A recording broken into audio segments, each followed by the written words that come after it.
हम सभी को अपने जीवन में शक्ति और सहारे की आवश्यकता पड़ती है, क्योंकि कोई भी इंसान कितना भी समर्थ और सशक्त और बुद्धिमान, प्रतिभावान क्यों ना हो, इंसान मनुष्य सामाजिक प्राणी है। वो समाज में ही जीता है। इंसान का काम सबके बिना नहीं चल सकता। उसके बिना सबका काम जरूर चल जाएगा। हमारे बिना दुनिया का काम चल सकता है, लेकिन दुनिया के बिना हमारा काम नहीं चलेगा। हमें सहारा चाहिए, सहयोग भी चाहिए। सहयोग लेना तभी संभव होता है जब सहयोग देना आता हो। किसी को अपना बनाने के लिए आवश्यक है कि दूसरों का बनना आना चाहिए। जब आप किसी के लिए होते हैं तो फिर दूसरे भी आपके लिए होते हैं। अपने अहंकार, अपने गरूर से जिंदगी को चलाना मुश्किल पड़ता है। झुकना, विनम्र बनना, यही आपके जीवन के लिए कीमती चीज है। इसलिए कहा जाता है कि हर व्यक्ति को प्रेम की शक्ति का दोहन करना चाहिए। आपके अंदर एक प्रेम की शक्ति है, जिसका उपयोग करना आपको आना चाहिए। अपने प्रेम को इतना बढ़ाओ कि आपके प्रेम के बंधन में मनुष्य तो क्या, जीव जंतु प्रकृति भी बंध जाए।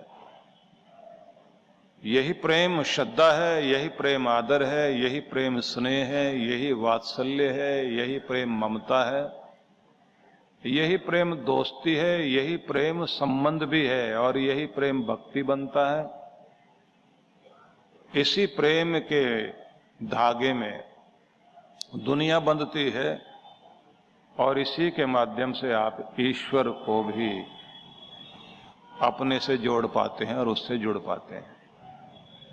हर एक व्यक्ति को अपने अंदर की घृणा, बैर, विरोध, आलोचना, निंदा, दूसरे की चुगली करके उसकी को घटाने की कोशिश, इस सब से बचना चाहिए, क्योंकि ये आपके प्रेम को तोड़ने वाली चीजें हैं।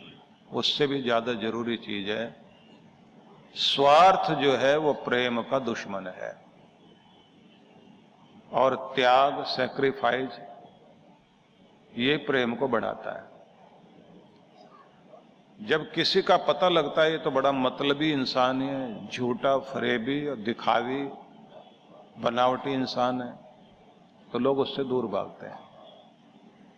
पता लगता है कि सबके लिए कुछ न कुछ करता है, बेचारा अपने लिए नहीं, दूसरे के लिए पहले चाहता है। पता लगता है कि बहुत प्यार वाला इंसान है। जिसका पता लगता है कि अंदर से बहुत ही कोमल है, बहुत सॉफ्ट है, इससे प्रेम से बात करो तो ये झुक जाता है। तो पता लगता है कि इस आदमी के अंदर प्रेम का झरना है, इसे मोड़ा जा सकता है तो प्यार के सहारे, और कोई रास्ता नहीं।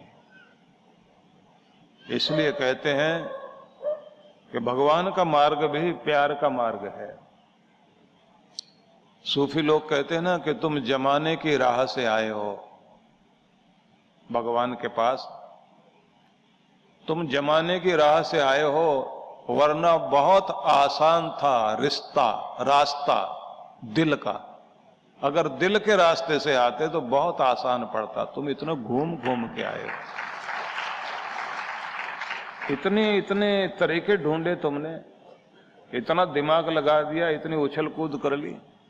तुम प्यार से आते ना। जब दुनिया में प्यार से बात बन जाती है तो दुनिया के मालिक के साथ भी प्यार से बात बनती है। लेकिन प्यार वाली बात हम लोगों को समझ में नहीं आती। मूंछों का सवाल है, नाक का सवाल है। छोटी छोटी बात में मूंछों पे ताव देना शुरू कर देंगे, बाहें चढ़ाना शुरू कर देंगे। मुझे बोला, मैं क्यों झुकूं, मैं उसके दरवाजे पर क्यों जाऊं। ध्यान रख लीजिए कि जब आप प्यार वाले बनकर जाते हैं, आपका प्यार ही, कहते हैं ना कि बड़े से बड़ा गर्म लोहा भी हो, उसे काटने के लिए ठंडा लोहा ही चाहिए। आपको ठंडे होकर के ही जीत मिलती है। ठीक है, गर्म होकर इतना किया जा सकता है कि दूसरे के लेवल को नीचे ला सकते हो आप। जोर जोर से चीखता हो कोई,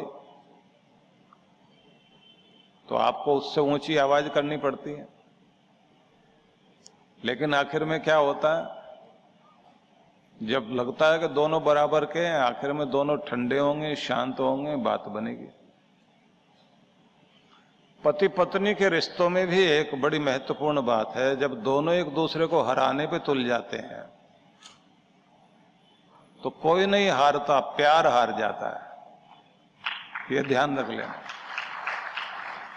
जब दोनों एक दूसरे को हराने पर तुल जाते हैं ना, तो कोई नहीं हारेगा, प्यार हार जाएगा। और जब कोई एक झुक जाए, लगता है दूसरा जोर जोर से बोलकर जीत गया, लेकिन तब समझ में आता है कि जो हारा है वो हारा नहीं है, उसका रिश्ता जीत गया है, उसने अपने रिश्ते को जिता लिया।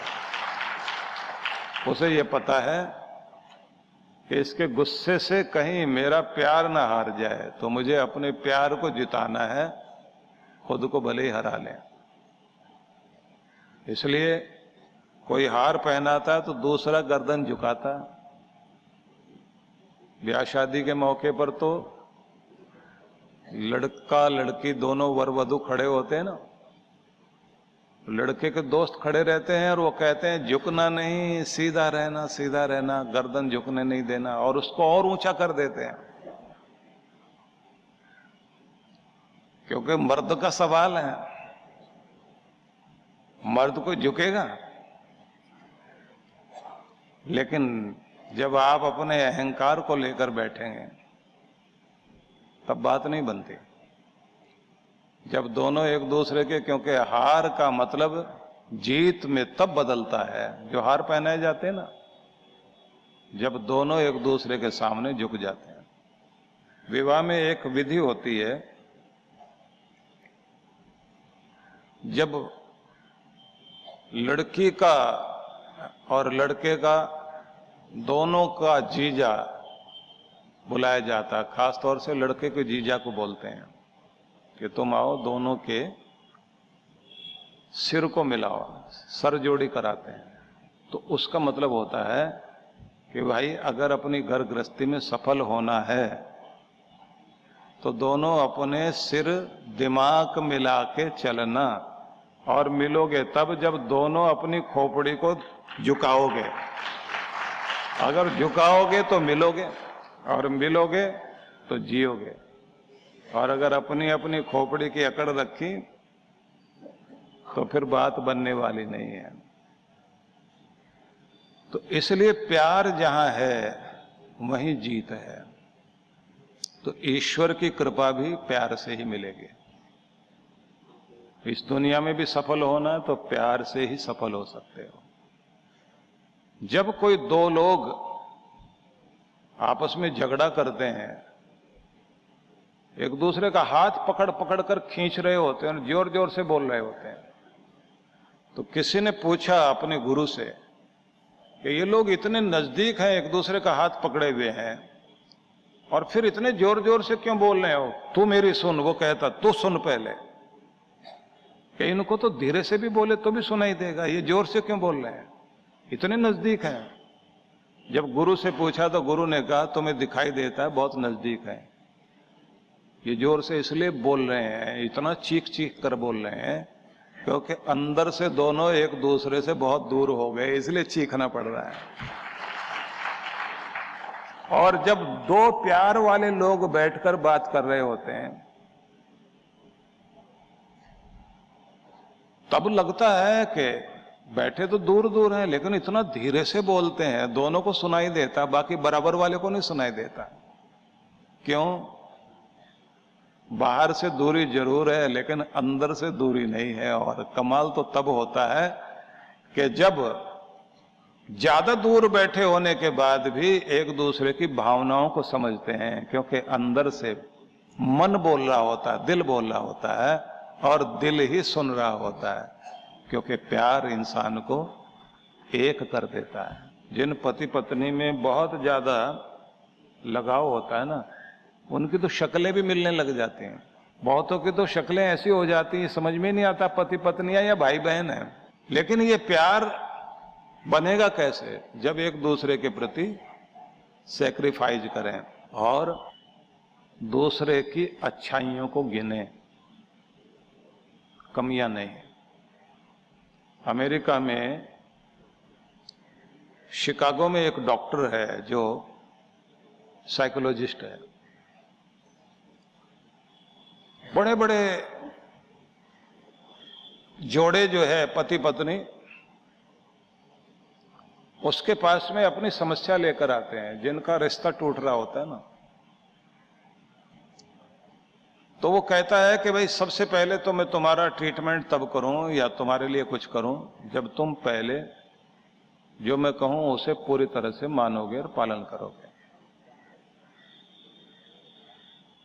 तो उनको एक टास्क देता है कि ये डायरी लेकर जाइए, पॉइंट्स लिखे हुए होते हैं, इसमें क्या क्या खासियत है तुम्हारी पत्नी में, क्या क्या अच्छा है उसके, वो सारी बातें लिखोगे, नेगेटिव कुछ नहीं लिखोगे। पत्नी को भी कहा जाता है कि 3 महीने उसकी केवल अच्छाइयों को लिखना है, उसके बाद ही तुम मेरे पास आओगे। वो औरों से बेहतर क्यों है, उसकी नेचर किस तरह की है, वो क्या क्या करती है, उसने मेरे लिए क्या क्या किया, उसका व्यवहार कितना अच्छा है, वो कितना बर्दाश्त कर लेती है, कितना एडजस्ट कर लेती है, कितनी संवेदनशील है, कितनी भावनाओं का आदर करती है, किस किस समय में मेरे लिए किस तरह से काम आई।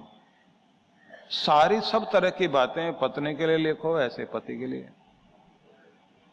3 महीने के बाद आकर मिलना, तब निर्णय करेंगे तुम्हें साथ रहना चाहिए या नहीं रहना चाहिए। तो 3 महीने के बाद ज्यादातर 90% लोग कहते हैं अब आपके पास आने की जरूरत नहीं है, शिक्षा की भी जरूरत नहीं है, क्योंकि जब ध्यान प्यार पर होता, अच्छाइयों पर होता है तो लगाव होता है। क्योंकि दिल एक ऐसी अजीब चीज है, इसे कहा जाता है कि दुनिया की सबसे उपजाऊ जमीन आदमी का दिल है। इसमें अगर आपने घृणा बो दी तो लाख गुना नफरत पैदा हो जाएगी, और अगर इसमें प्यार बो दिया तो लाखों गुना प्यार इसके अंदर से प्रकट होगा। अब ये आपके ऊपर है, आप इसमें क्या बोते हैं, नफरत बोना चाहते हैं या प्यार बोना चाहते हैं। जब हमारा किसी के प्रति मन में विक्षोभ पैदा होता है और उसके प्रति विकर्षण आ जाता है, उसके प्रति आकर्षण खत्म हो जाता है, तब हमें उसकी हर बात बुरी लगने लगती है। और जब बुरी लगने लग जाती है तो उसकी जो कमी नहीं भी होती है वो भी नजर आती है। उसका बोलना अच्छा नहीं लगता, चलना अच्छा नहीं लगता, उसका व्यवहार अच्छा नहीं लगता, उसकी सारी पिछली बातों में चालाकी नजर आती है। कितनी कितनी नफरत पैदा हो जाती है। और जब किसी से लगाव होता है तो उसका उठना बैठना, चलना फिरना, उसकी हर चेष्टा स्टाइल लगता है, हर रूप में सारी अच्छी चीजें लगने लग जाती हैं। तो इसलिए ये कहना चाहता हूं कि अपने जीवन में सब तरह की खुशी पाने के लिए ये एक पॉइंट आपने पकड़ना है जो 2020 के लिए जरूरी है, कि अपने प्रेम शक्ति का दोहन करना सीखें। आपके अंदर जो प्रेम शक्ति है उसका विकास करें और उसका उपयोग करना सीखें। क्योंकि इंसान पैदा हुआ तो उसने प्यार कहां से सीखा? मां से। मां सिखाती है उसको प्यार, वो तो जानता ही नहीं ये कौन है। और बच्चे को तो शुरू में जो है, जब बहुत छोटा होता, पैदा होता है, तो उसको जो आंखों से दुनिया दिखाई देती है वो ब्लैक एंड व्हाइट दिखाई देती है, उसको रंग नहीं दिखाई देते। रंग तो बहुत बाद में दिखाई देते हैं। जब उसे रंग दिखाई देने लगते हैं तो इतना खुश होता है वो कि रंग बिरंगी चीजें ऊपर हो, तो इधर गर्दन करेगा, उधर गर्दन करेगा, सब लोग उसे कहेंगे मेरी तरफ देख, और वो ऊपर देख रहा होता है और बहुत खुश होता है, मुस्कुरा रहा होता है। और जैसे जैसे और बड़ा होता जाता है, जितने तरह के रंग दिखाई दें उसे बहुत अच्छा लगता है। छोटे बच्चों को अगर पूछा जाए ना कि कार खरीदनी है, कौन सी खरीदे, वो रंग बिरंगी कार के बारे में कहेंगे। अगर कहें व्हाइट तो व्हाइट के लिए मना कर देंगे, नहीं व्हाइट नहीं चाहिए। उन्हें सारी दुनिया रंग बिरंगी अच्छी लगती है। और प्यार वो पाते हैं मां से। मां से परिचय होते होते उन्हें समझ में आ जाता है कि यही कोई है जो मेरे दिल को सबसे अच्छा लगने वाला दुनिया में कोई है तो यही है। उल्लासनगर में परम पूज्य सद्गुरुदेव श्री सुधांशु जी महाराज एवं डॉक्टर अर्चिका दीदी जी के पावन सानिध्य में समर्पण भक्ति सत्संग कार्यक्रम की रूपरेखा। दिनांक 27 से 30 जनवरी 2025, समय 27 से 29 जनवरी, प्रातः 9 से 11 बजे, सायं 5 से 7 बजे। 30 जनवरी प्रातः 9 से 11 बजे। विशेष मंत्र दीक्षा कार्यक्रम 29 जनवरी 2025, दोपहर 12 बजे। स्थान sapphire banquet hall, Ulhasnagar 3, Regency plaza, building number 3, कल्याण अंबरनाथ रोड, वालघुनी ब्रिज के पास, शांति नगर, उल्लासनगर। आयोजक विश्व जागृति मिशन, श्रद्धा लोक आश्रम, उल्लासनगर मंडल। आप सपरिवार सादर आमंत्रित हैं। साल 2025 में उत्तर प्रदेश के प्रयागराज में 13 जनवरी से 26 फरवरी तक बड़े स्तर पर महाकुंभ का आयोजन होने जा रहा है। सनातन सभ्यता में महाकुंभ का विशेष महत्व है। 12 पूर्ण कुंभ मेलों के बाद महाकुंभ आता है, जो कि सौभाग्य से 2025 में होने जा रहा है। ये महाकुंभ 144 सालों के बाद होने जा रहा है। महाकुंभ में स्नान और दान का विशेष महत्व है, जिसके लिए देश विदेश से करोड़ों श्रद्धालु और भक्तजन बड़ी संख्या में त्रिवेणी के संगम में स्नान के लिए पहुंचेंगे।